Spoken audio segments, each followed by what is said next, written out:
Bench tuning, of course. Bench tuning. What a wonderful thing to try and do. Tune a nitro car on a bench. Well, you lot want to know more about it apparently, so let's talk about it. But in my opinion, it ain't a good way, or I should say, it is not a good way to try and get your engine to be tuned in any manner or any way. And that being said, there are some, obviously if you're on a bench and you've got your car running for whatever reason, you can get it to run reasonably well on a bench. But one thing that you need to bear in mind, and it's very important that you do bear this in mind, because a lot of people probably come unstuck without thinking about this, and that is that an engine behaves very differently when it's under a load versus when it's not under a load. Okay, the tuning that the carburetor needs is different if the engine's under a load or if it's not under a load. So by that meaning, when the car is on a bench, all right, the wheels are off the ground spinning around and you're revving it up, adjusting the carburetor accordingly to get it to sound and rev nicely and sound good and all that kind of stuff. Okay, brilliant. But that engine is under very minimal load. The only load on that engine at that particular time is the load of the gearbox and the two diffs and the wheels spinning around, the centrifugal force of the wheels. That's the only load on that engine. Not a lot at all, hardly any in comparison to what it would be if it was on the ground. So there's going to be using less nitro, and it's just, yeah, it's going to be using less nitro basically. That's pretty much what it is. So you might be able to get it to be on the bench, it'll rev nicely, ring, ring, rev nice, it'll sound nice, it'll tick over nicely. But then when you put it on the ground, it might be like, not very good. It might even be a bit lean as well, because it'll need more nitro when it's under a load. Now when an engine's under a load, it uses more of its fuel. Depending whatever it is, it'll use more. You may have heard, if you're an adult, you may have realised that if you're towing a trailer, a caravan, something like that, your car may use a bit more of its petrol or diesel. You might get a bit less MPG. You probably heard of things like that. If you don't drive, you may have heard of that kind of thing. Well, that's why. Because when you're towing something heavy, the engine's having to work harder in order to get the same performance, but it's having to use more fuel, whatever it is, and also more air in order to get that performance. Alright, so when your nitro car's on the ground, it's under more of a load than it is on the bench, which means it needs more nitro. So trying to tune your engine on a bench isn't going to make it tuned well. The one and only way to get your engine to be tuned, and that word's losing its meaning, bloody hear that word so often these days, tune, anyway, is to put it on the ground and just do that. Simple as that. Stop being bloody lazy. But let's get this car running on the bench and I'll show you what it'll sound like and what it'll do. And there are, as I say, there are benefits, there are reasons, there are reasons really. There are reasons why you would do a bit of a tune on a bench, and that may be, for example, if you've started your engine up after a long time and you want to make sure it runs okay. Alright, give it a bit, put it on the bench. It might sound a bit off, a little bit dicky, a bit under the weather, so you give it a little bit of an adjustment on the carb. Alright, fair enough. But what I'm trying to say to you is, don't try and get that perfect tune on a bench, because it won't happen unless you're going to run your car on a bench every time you start it up, in which case go for it. But otherwise it ain't going to happen. If you get it tuned nicely and you go down the track for a track day, you put it on that track, it's going to be a load of bollocks. It really will. Right, let's have a look then, shall we? There's our car. Got it on the bench, got the radio, got everything. I've just put some nitro in it, so we should be ready to rock and roll. So what you need to do, get yourself a bench, as we are on a bench, and something that you can stand it on so that the wheels spin freely. I've got a tin of brake cleaner. You use whatever you want to use, but you need it to be fairly steady and make sure the wheels can spin nice and freely, they're not touching the ground. And you don't want to be holding it all the time. Make sure it's reasonably good. standing there like that. You want a little screwdriver, one that fits on your needles, little jam sandwich like that, just so you can go ba-ding like that now and again. Now this is going to be a little bit messy on the bench because all the nitro is going to go everywhere. So what you want to do first, before you do any amount of tuning, anything whatsoever, you know this by now, but if you don't, it needs to be at running temperature. I was going to say running optimal temperature then. Yeah, optimal, whatever. It needs to be at running operating temperature. That's what it needs to be at. So let's fire this one up. Get the old juices flowing.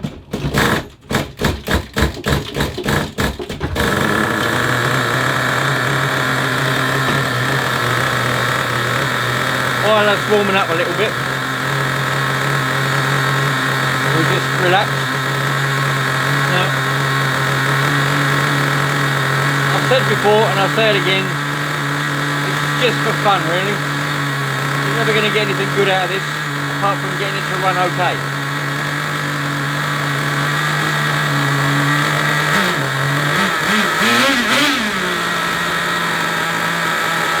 Right. As we know, you've been following this, this is what the tune was on the ground.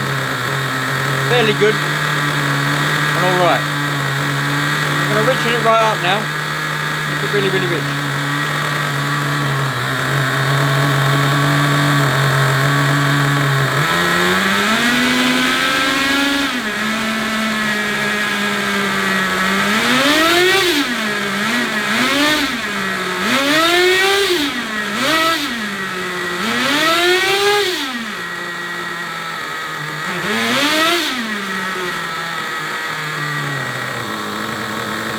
It might not like ticking over now, but I've turned that screw nearly all the way out. And I told you it won't like ticking over. Oh, that nitro's strong. That high speed needle there is almost all the way out, right? And you saw that, that was still revving up nicely. Now, the reason for that is, it ain't got a load on it, right? It's on the bench, alright? So, you're never going to get a true tune on a bench, alright? You might think that it looks and sounds okay, but the minute you put it on the ground, it won't be.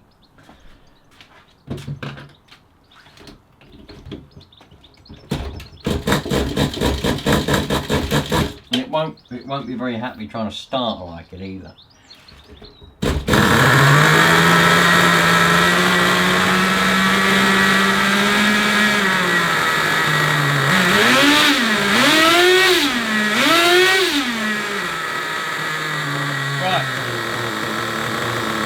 Let's turn it back in a bit. There's not really a lot you can do here. It's a bit, but turn it in a bit now and get it back the right way.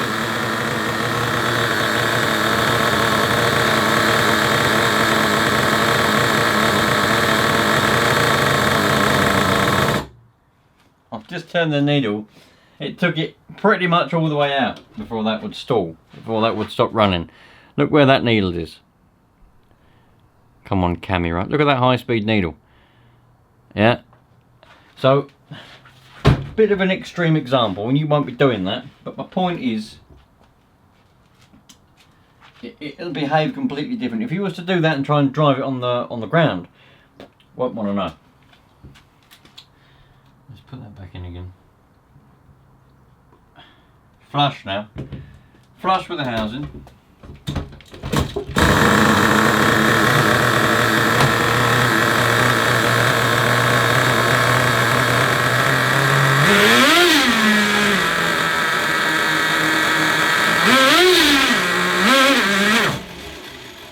Now, you all heard that. That was too lean. Did you hear that? Let me do it again. Let me do it again. This is what it would sound like if it's a bit lean. Ready? I've turned it nearly all the way in now. Listen.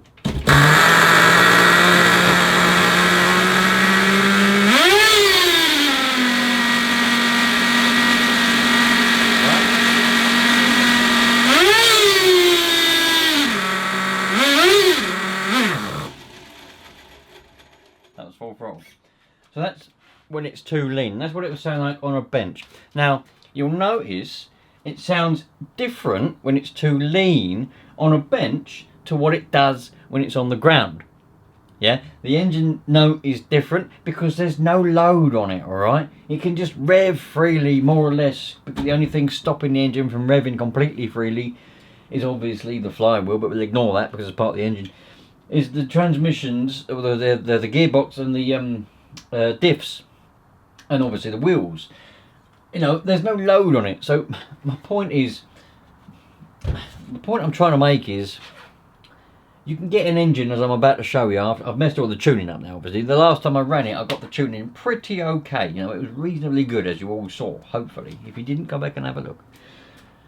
Messed it all up now. And we know that it's far too lean. It don't like running like that. In fact, it stopped. Let's get it back to running reasonably well and a little bit of a nice tick over. And I'll show you, you can get it so that it runs reasonable on a bench. But please bear in mind, the sounds will be different to what it is on the ground, okay? So you might get tricked if you don't know what you're listening for.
Running fairly well at the moment.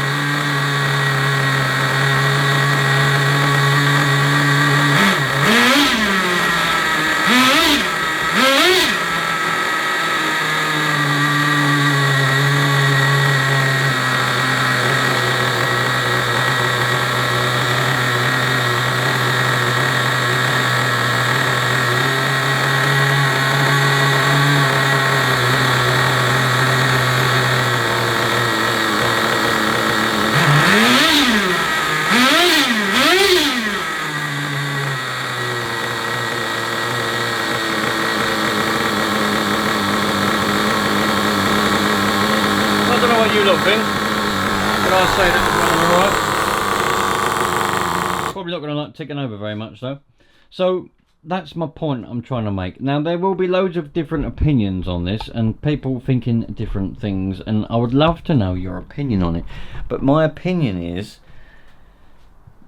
especially as a beginner, it's alright if you know, let's just say that you've got a car that you maybe an engine or a car that's been sat in a shed or a barn, and you want to start it up on the bench. You've got it running for the first time in a very long time, and you want to get it running reasonably well before you take it out to make sure it's okay. Brilliant, you can do that on the bench, but you're never going to get, if you're a beginner and you're expecting to get a proper tune on your car, a good tune is my point I'm trying to make. I'm not saying trying to tune anything on the bench is a bad idea, don't do it, full stop. No, I wouldn't say that at all. In fact, I very often put my cars on a bench, particularly the ones I've got that haven't run for a long time. I put them on the bench, I get them running, and I'll do exactly what I've just done there, play around with the carburetor a little bit until I've got them running reasonably well, and then I'll go out and give them a proper test on the road.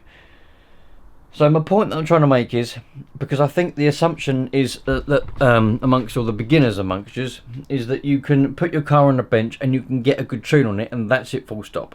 That seems to be the way I understand what's been happening here. You can't. It's as simple as, I don't care what anybody says. I don't care, because the fact of the matter is the engine will behave very differently when it's under a load compared to when it's not under a load. The demonstration I've tried to make there was half of it, because I can't go outside. I'm at home, you see, so I can't go outside and do the demonstration on the ground. Maybe I should have done that, Perhaps I should have planned this a bit better. Never mind, we'll do that another day. So you can put it on the bench by all means and play around with it. I massively encourage you, right? As beginners, I encourage you all, right? Bloody hell, I'm trying to stand you up again now. I encourage you all, yeah, to put your cars on benches and whatever it is you've got, and experiment with them, man.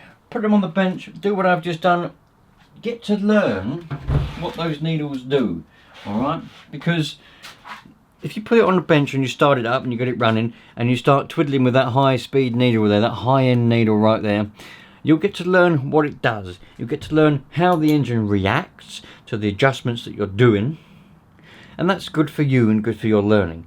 It won't do any damage to that engine whatsoever. The same goes for the low end needle, which is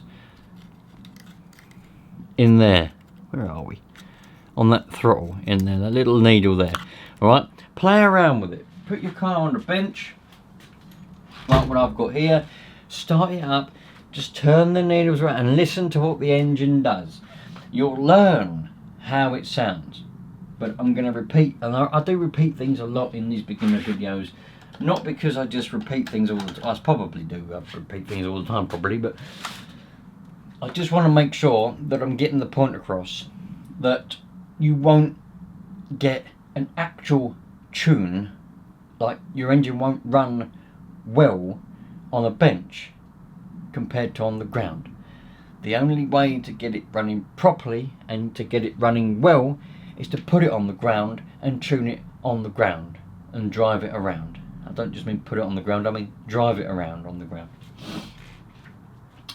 So there we go, you lot. I hope some of you have taken something useful from this, because I was a bit hesitant. I was thinking to myself, this is a bit of a pointless topic here. I mean, what is the point in doing this? But then I had a rethink and I thought, well, it'll be something, you know. Some people might take a bit of good out of this than none at all. It's better that I do it and no one takes any good out of it than not to do it, and some people might be wondering some things. So yeah, that's what's going on. There we go. All I can say to you lot is stop bloody hanging around. You know, it's alright if it's raining, I suppose, and you just want to play around with your car. Yeah, by all means, go in the shed and start it up and stop playing around with that carburetor. But if it's a perfectly good day outside and you've got some spare time, don't try and fanny around on a bench. Just go out and tune it that way, because it's the best way to do it. If you've got any more questions, listen, I'll do it. I'll answer as many questions as I possibly can regarding this for the beginners. Yeah, because if you don't know, you don't know. Alright, so please comment, and commenting is the best way. If you send an email to me, I probably won't see it for a few weeks, but if you do send an email to me, you're only getting me. Yeah, whereas if you comment, there's far more wiser people out there that can read them comments and reply to you, as well as myself. Yeah, so you're going to get the best of as many people as possible. You're going to get the best of everybody replying to your comment to help you learn what the question is you've asked. Alright, so I strongly recommend that you comment instead of sending emails and other things like that, because then you get a variety of different answers from me and other people who watch these videos, and we can all learn from each other, because that's the way it is. You know, we all learn little bits from each other, and what you need to do is you put all those little bits together in like a puzzle, and that's how you build your wealth of knowledge. You won't get everything from one person, because no one knows everything. Everybody knows little bits of everything. Alright? And it's your job in life to go around and collect those little bits of everything and put them together, as I just said, your puzzle in your head. I'll see you later. Thanks for watching. As I say, any questions, just ask and we'll sort it all out. Cheerio. All the best with whether you've got one of these HSP trucks or if you've got a different thing or whatever, all the best with it. I hope you're doing well. Please let me know again in the comments how you're doing. You know, are you following this as a beginner? Are you following the steps? I know I did mess up the tuning and the thing. I got them back to front. Forget about that. It's just me being a cock. If you're following it along as a beginner, let me know, man. I love to hear from you all. It's fascinating. We're all friends here. If you're not following it along or you're just picking bits up, again, let me know, man. I'd love to hear from you all. You're all fantastic. Cheerio. Treat people nicely. Don't take people for granted. And we'll all have a very nice, happy day. See you later.